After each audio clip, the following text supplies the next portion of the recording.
one thing I would add is just being forward looking. If we're going to discuss what happens, in the next 12, 18, 24 months, I think some things to keep an eye on in this federal space. One, AI.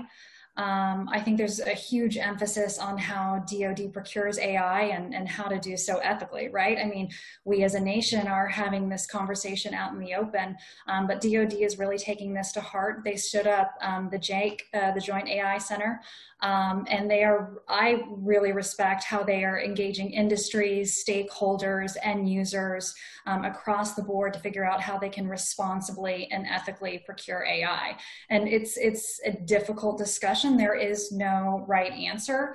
I think it appears, Stan, keep me honest here, I think JAKE did finally obtain their own acquisition authority. So it'll be really interesting to see going forward what comes out of JAKE from a procurement perspective. Yeah, if I could just pick up on that. For those of you who have not done business with the government, you know that it is well known for its acronyms, and so we just throw them around as if they're just, we just speak Greek. I don't know what JAKE is going to do with their acquisition authority. I think some of their long-term role is a little bit unclear to me.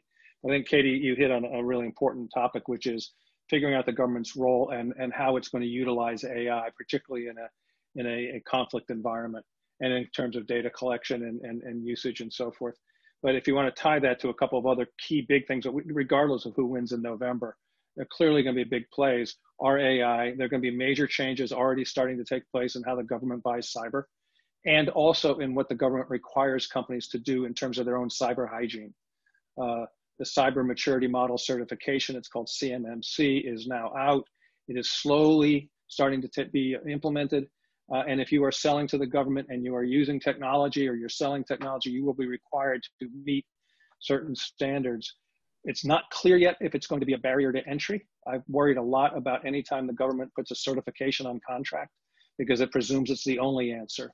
And for years, we tried to get away from that and say, you could be CMMI level X or equivalent. There's always an equivalency somewhere else, or there's another way to measure. So we're going to have to wait and see how that plays out, but that's going to be a big thread. Another one, and these are, I think, fairly obvious, is not just 5G per se, but all the ramifications of 5G. And I know, Alice, one of the things you want to talk about is other transactions authority and some of the alternative ways of getting into the marketplace. But it's surprising to see how much of the other transactions money is going to 5G and associated technologies, including with the very big telecom companies. And so there's great concern in Congress and in the department, as well as across the other parts of the government, that we really don't have a 5G industry in this country.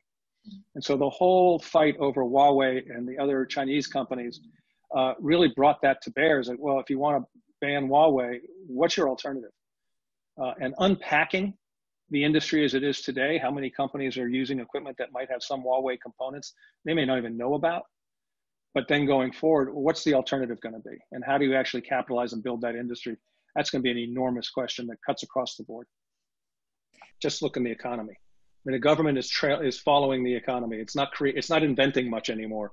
So if you think of the government as trailing, it's a generation or two behind most technologies, and typically going to stay that way. So if you want to know what the government's going to buy, just look across the business community, look across manufacturing, look across the technology space, and see what are the trends that are really driving that, and then get creative and think about how could that apply to one form or another of government operations.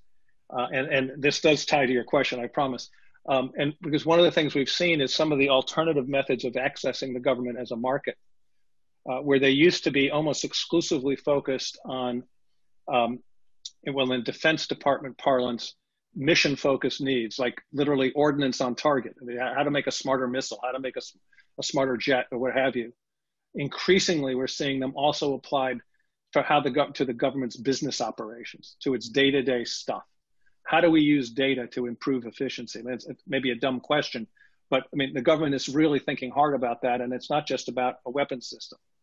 How are we using AI? What does it mean in terms of when I think about COVID, and this has been pretty deeply involved in some of the COVID relief stuff. When you think about COVID, we think about the medical side, but let's think about the delivery side. How are people getting unemployment insurance approved?